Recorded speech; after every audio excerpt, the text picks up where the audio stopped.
இது விளம்பரமல்ல.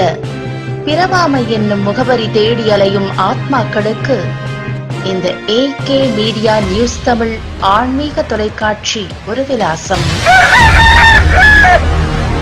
அம்மன் வேடமிட்டு கொலு பொம்மையாக அமர்ந்த சிறுமிகளுக்கு ஆரத்தி எடுத்து திருநங்கைகள். கடவுளின் ரூபத்தில் கொலு பொம்மையாக மாறிய குழந்தைகள். இஸ்லாமிய பெண் வேண்டுதல் நிறைவேறியதால் நேர்த்திக்கடன் செலுத்தியதை ஒற்றுமையை காண்பித்தது. நவராத்திரி திருவிழா நாடு முழுவதும் உற்சாகமாக தொடங்கியுள்ள நிலையில் சென்னை பாடியில் அமைந்துள்ள அருள்மிகு பரவட்டம்மன் கோவில் அறங்காவலர் குழு தலைவர் உமா மோகன் தலைமையில் நடைபெற்ற புதுமையான நிகழ்ச்சி அனைவரையும் ஆச்சரியத்தில் ஆழ்த்தியுள்ளது. பொதுவாக நவராத்திரியில் வீடுகளிலும் ஆலயங்களிலும் 9 படிகளில் கொலு பொம்மைகள் வைத்து வழிபடுவது வழக்கம். ஆனால் பாடியில் பாரம்பரியத்துக்கு புதுமையை சேர்க்கும் வகையில் குழந்தைகள் பல்வேறு தெய்வ வேடமணிந்து மனித குழுவாக காட்சியளித்தனர். சிறுமிகள் தெய்வ வேடங்களில் அமர்ந்து பக்தர்களின் மனதை கவர்ந்தனர். மேலும் இஸ்லாமிய பெண் தனது பல ஆண்டுகளாக அம்மனிடம் வைத்த கோரிக்கையை நிறைவேறியதால் அம்மன் வேடமிட்டு குழந்தைகளுக்கு ஆரத்தி எடுத்து 48 தாம்பூலங்களை வழங்கினார். மேலும் குழந்தைகளுக்கு திருநங்கைகள் தேங்காய், எலுமிச்சை, பூசணிக்காய், சூடம் ஏந்தி ஆரத்தி எடுத்து காண்போரை வியக்க வைத்தது. தத்துருவமாக தெய்வங்களின் உருவத்தில் அமர்ந்ததை பார்த்த பக்தர்கள் இவை பொம்மைகள் இல்லை,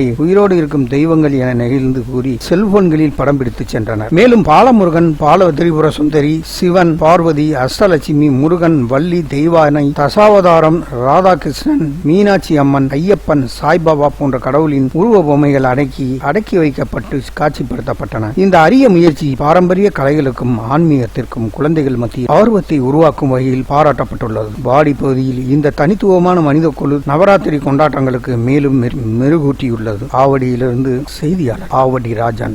AK media news Tamil. Hi viewers, தொடர்ந்து இது போல ஆன்மீக செய்திகளை பார்க்க கீழே இருக்கும் சப்ஸ்கிரைப் பட்டனை கிளிக் பண்ணுங்க, லைக் பண்ணுங்க, கமெண்ட் பண்ணுங்க, உங்கள் நண்பர்களுக்கு ஷேர் பண்ணுங்க.